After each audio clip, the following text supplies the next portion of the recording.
Halo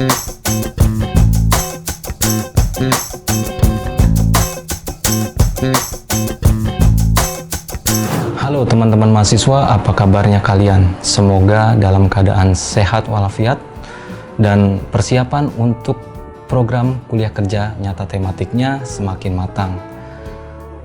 Sebentar lagi teman-teman akan melaksanakan yang namanya KKNT. Seperti kita ketahui bersama bahwa KKNT tahun ini nuansanya berbeda sekali dibandingkan dengan tahun-tahun sebelumnya. Mulai dari lokasinya, mulai dari tematiknya, mulai dari pendekatan kepada masyarakatnya, semuanya dibuat berbeda sesuai dengan protokol kesehatan.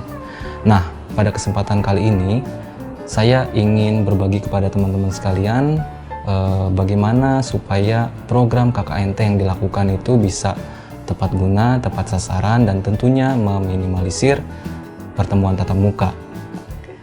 Nah, tips dan trik yang akan saya sampaikan mengenai bagaimana membuat video yang menarik.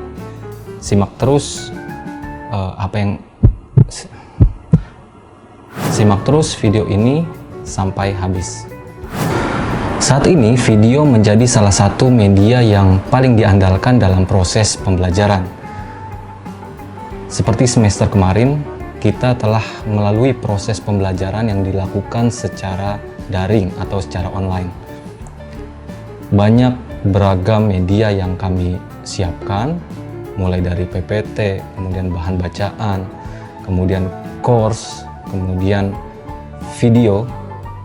Mungkin teman-teman bisa berpendapat, media mana yang paling menarik dan paling bisa memberikan pemahaman yang lebih baik dari beragam media tersebut.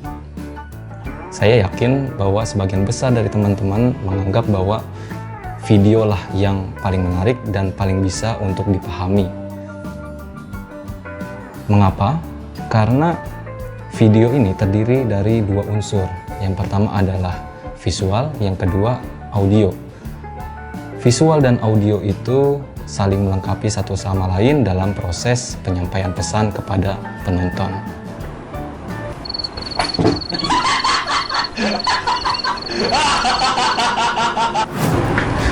Nah, jadi menurut saya, dalam aktivitas KKNT yang akan dilakukan oleh teman-teman nanti, alangkah baiknya membuat juga video sebagai media edukasi kepada masyarakat.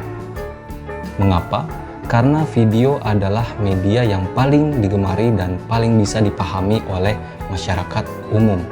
Siapa sih yang bisa mengerti tulisan-tulisan ilmiah? Mungkin hanya komunitas akademis saja yang bisa memahami setiap pesan dan informasi yang tertuang di dalam buku-buku teks maupun jurnal-jurnal. Sementara di dalam program KKNT, teman-teman akan menghadapi masyarakat dengan latar belakang yang berbeda, mulai dari pendidikannya, kemudian background sosialnya, ekonominya, dan budayanya. Karena latar belakang yang berbeda itulah, makanya kami mengharapkan kepada mahasiswa yang akan melakukan KKNT untuk bisa membuat video sebagai media edukatif kepada masyarakat. Lalu bagaimana caranya untuk membuat video edukatif yang menarik? Yang pertama, tentukan segmentasi penonton kalian itu siapa? Apa latar belakangnya? Apakah petani, ibu rumah tangga, anak kecil, pemuda, nelayan, orang Sunda, orang Jawa, orang Minang, orang Batak, orang Papua, bahkan latar belakang yang lainnya. Kalau misalnya sasaran dari video kita adalah petani, maka buatlah video dengan menggunakan istilah-istilah yang umum digunakan oleh petani. Atau video yang kita buat memuat konten yang relevan dengan dunia pertanian. Atau contoh yang lainnya, misalkan sasaran video kita adalah masyarakat yang kental dengan adat istiadatnya, dengan bahasanya, sehingga dalam tanda kutip mereka kurang memahami bahasa Indonesia misalkan, maka bukan tidak mungkin video edukasi yang perlu kita buat adalah video dengan menggunakan bahasa setempat.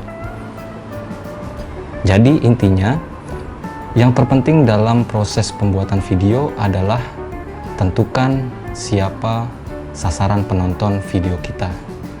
agar video kita bisa mudah dipahami oleh sasaran kita. Yang kedua adalah menggali ide atas konten video yang akan kita buat. Prinsipnya, ide itu bisa muncul di mana saja, kapan saja, dan dengan siapa saja. Jadi, kalian harus memperkaya diri dengan berbagai referensi seperti dari berita harian, kemudian artikel, buku, jurnal, dan video. Seperti video yang saya buat kali ini, sebetulnya idenya muncul setelah saya menonton video-video di YouTube. Kemudian selain memperkaya referensi, kalian juga perlu berdiskusi, brainstorming dengan anggota kelompoknya, kemudian dengan dosen pembimbing, kemudian dengan pihak yang kompeten di bidangnya, atau dengan mitra tempat lokasi KKN teman-teman nanti.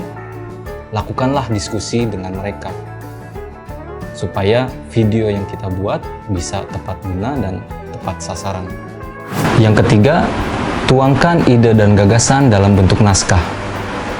Seperti video saya ini, sebelum saya proses pengambilan gambar, saya buat dulu naskahnya, saya tulis-tulis, saya coret-coret, idenya seperti apa, naskahnya seperti apa yang ingin saya sampaikan. Itu harus ditulis dulu dalam bentuk naskah.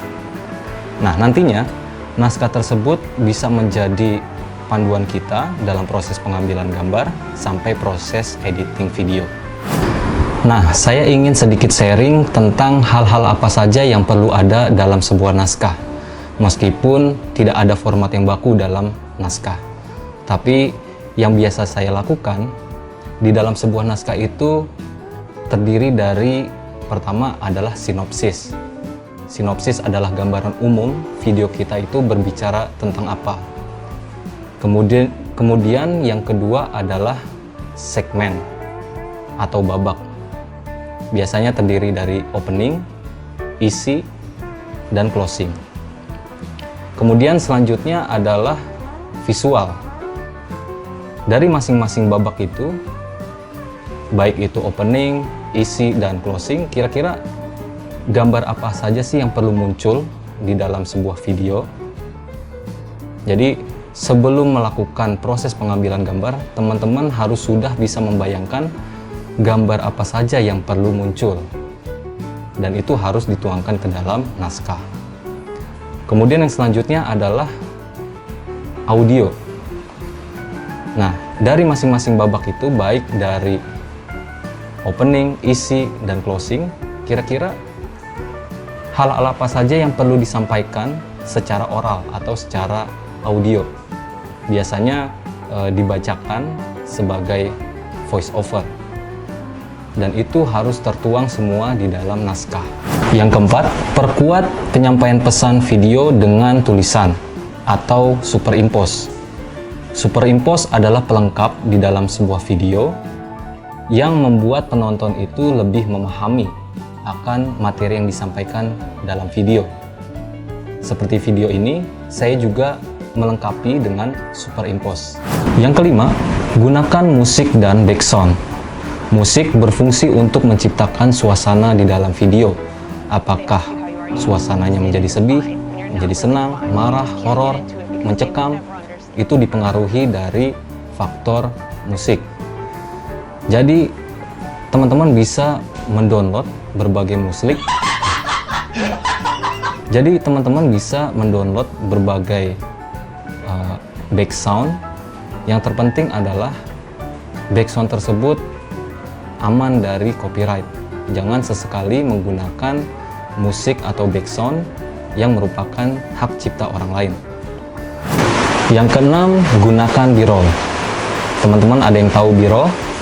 B-roll adalah footage tambahan di dalam video kalian. Biasanya berupa close-up framing, landscape, kemudian time-lapse, dan sebagainya. B-roll ini berfungsi agar video teman-teman tidak membosankan. Yang ketujuh, buang adegan Nah, adegan yang seperti itu harus dibuang. Atau teman-teman bisa mengantisipasi dengan membuat naskahnya dulu. Jadi ketika proses pembuatan video, teman-teman bisa menggunakannya sebagai panduan. Atau jalan yang terakhir adalah melalui proses editing. Teman-teman bisa meng-cut adegan tersebut, kemudian delete. Yang kedelapan, pastikan kalian mendapatkan pencahayaan yang optimal di dalam video. Mau indoor, mau outdoor, jangan sampai cahaya yang kita terima itu kurang atau berlebihan. Tipsnya, teman-teman bisa menggunakan alat bantu pencahayaan seperti ring light, reflektor, atau lampu. Dan yang terpenting lagi, ketika teman-teman menggunakan kamera dalam proses pengambilan gambar, sebaiknya posisikan sumber cahaya itu tidak berlawanan dengan kamera untuk menghindari backlight. Dan yang terakhir, pastikan audio di dalam video Anda aman untuk didengar. Audio yang ngaco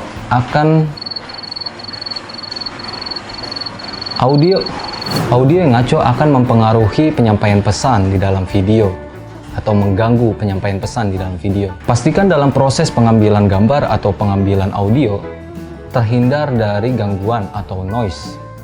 Seperti kondisi saat ini, ketika saya merekam, suasana di luar sedang hujan deras.